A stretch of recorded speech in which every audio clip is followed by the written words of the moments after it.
There's a question that every person who's ever tried to change their life has asked.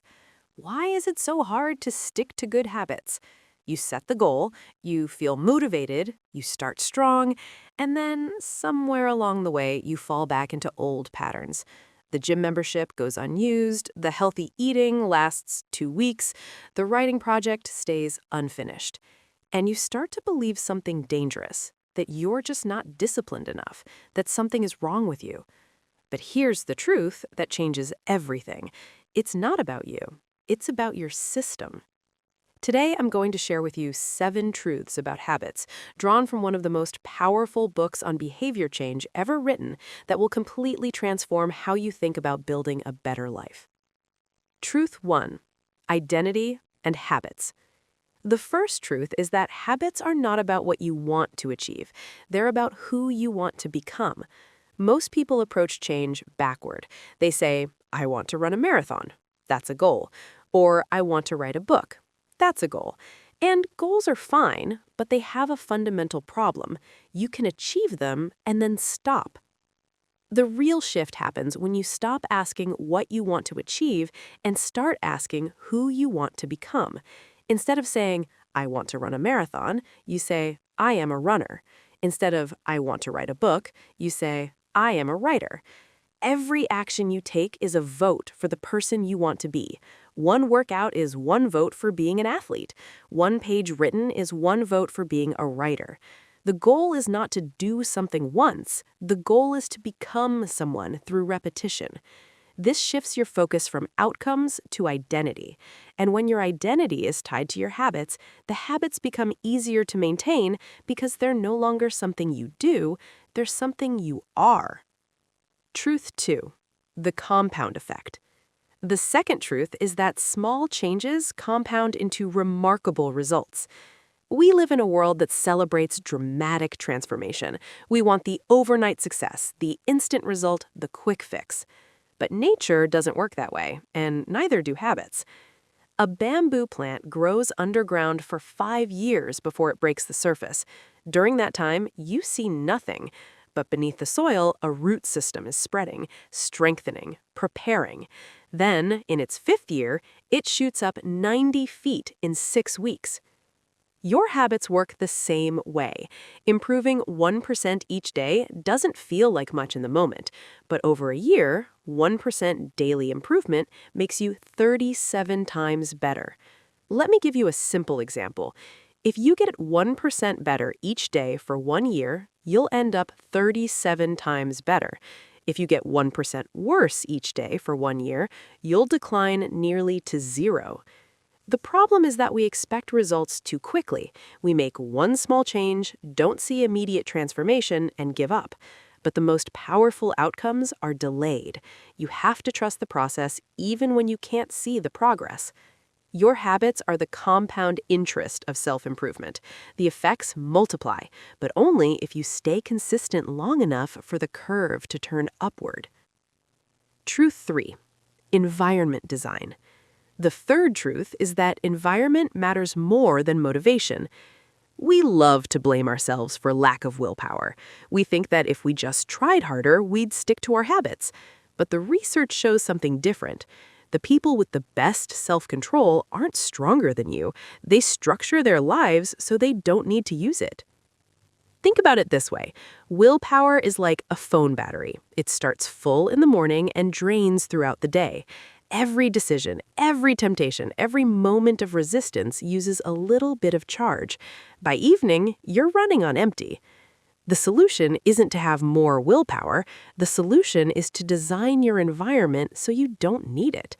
If you want to eat healthier, don't put cookies in your cupboard. Put apples on your counter. If you want to exercise in the morning, sleep in your workout clothes. If you want to read more, leave a book on your pillow. Your brain takes the path of least resistance, always. So instead of fighting that fact, use it. Make the habits you want as easy as possible and the habits you don't want as hard as possible. This is why people who keep junk food out of the house are naturally thinner. It's not because they have more willpower, it's because they don't need any. The environment does the work for them. Truth 4. The habit loop. The fourth truth is that every habit follows the same four-step loop. First, there's a cue, a trigger that tells your brain to start. The smell of coffee, a notification on your phone, the time of day. Second, there's a craving, the motivation to do something. You want the energy from coffee. You want the social connection from the notification. You want the feeling of progress. Third, there's a response, the actual habit itself. You make the coffee, you check your phone, you open your laptop and start working. Fourth, there's a reward, the satisfaction that makes you want to do it again. The taste of coffee, the dopamine hit from the message, the sense of accomplishment. If you want to build a new habit, you need to work with this loop, not against it. Make the cue obvious. Put your running shoes by the door.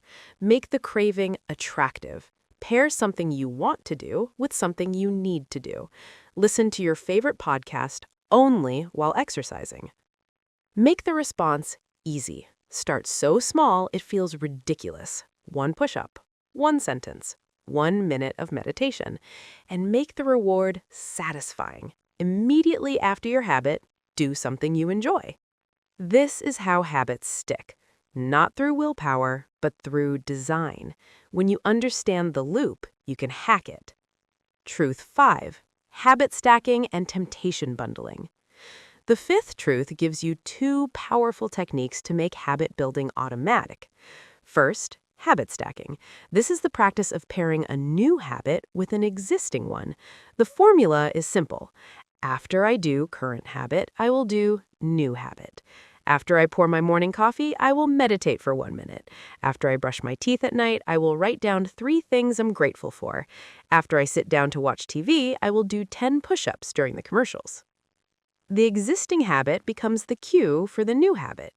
You're not creating a new trigger from scratch. You're piggybacking on one that already exists. Second, temptation bundling. This is pairing an action you need to do with an action you want to do. You're only allowed to listen to your favorite podcast while exercising. You're only allowed to watch your favorite show while on the treadmill. You're only allowed to indulge in guilty pleasure YouTube videos while meal prepping for the week. This makes the habit you need to do more attractive because it's linked to something you genuinely enjoy. Your brain starts to associate exercise with pleasure, not pain. Combine these 2 techniques and you have a powerful formula. After I do my existing habit, I will do my new habit, and while doing it, I will also do something I enjoy. Truth 6. The 2-minute rule. The 6th truth is one of the most practical. When you start a new habit, it should take less than 2 minutes to do. Most people fail at habits because they try to do too much too soon. They want to exercise for an hour on day 1. They want to meditate for 20 minutes. They want to write 1,000 words. And because the habit feels like a chore, they avoid it. Then they feel guilty. Then they give up. The 2-minute rule says, scale your habit down until it takes 2 minutes or less. Instead of exercise for 30 minutes, make it put on my workout clothes. Instead of meditate for 10 minutes, make it sit on my cushion for 1 breath. Instead of write 1,000 words, make it write 1 sentence. This sounds too simple to work, but here's the magic. Once you start the 2-minute version, you usually keep going. Putting on your workout clothes leads to a walk, which leads to a run, which leads to a full workout. Writing 1 sentence leads to a paragraph, which leads to a page, which leads to a chapter.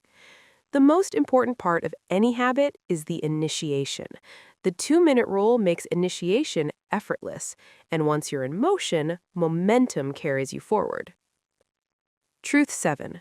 Never miss twice.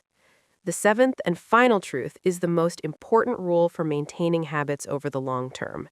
Never miss twice. You will miss a day. It's inevitable. Life happens. You get sick, you travel, you have an emergency, you forget, you lose motivation temporarily. Missing once is not the problem. The problem is what happens after. Missing once is an accident.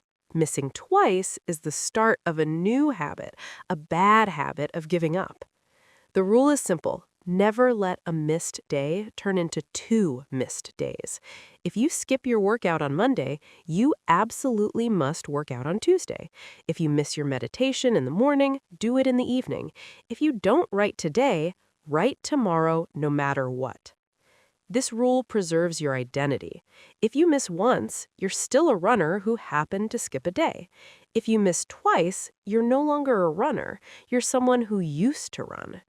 The mistake doesn't ruin you. What ruins you is what you do after the mistake.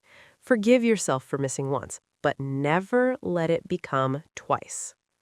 Let's bring all 7 truths together. Truth 1. Focus on identity, not outcomes. Every action is a vote for who you want to become. Truth 2. Trust the compound effect. 1% better each day leads to 37 times better over a year. Truth 3. Design your environment. Make good habits easy and bad habits hard. Truth 4. Understand the habit loop. Cue, craving, response, reward. Hack each stage. Truth 5. Use habit stacking and temptation bundling. Pair new habits with existing ones. Pair needed habits with wanted ones. Truth 6. Apply the 2-minute rule. Start so small you can't say no. Truth 7. Never miss twice. Forgive the first miss, never allow the second. Here's what I want you to understand. You don't need to transform your life overnight. You don't need to be perfect. You don't need to have superhuman willpower. You just need to make one small change today, and then another tomorrow, and then another the day after. The person you become is simply the sum of your habits, not your intentions, not your goals, not your dreams, your daily actions. Every master was once a beginner. Every expert was once an amateur.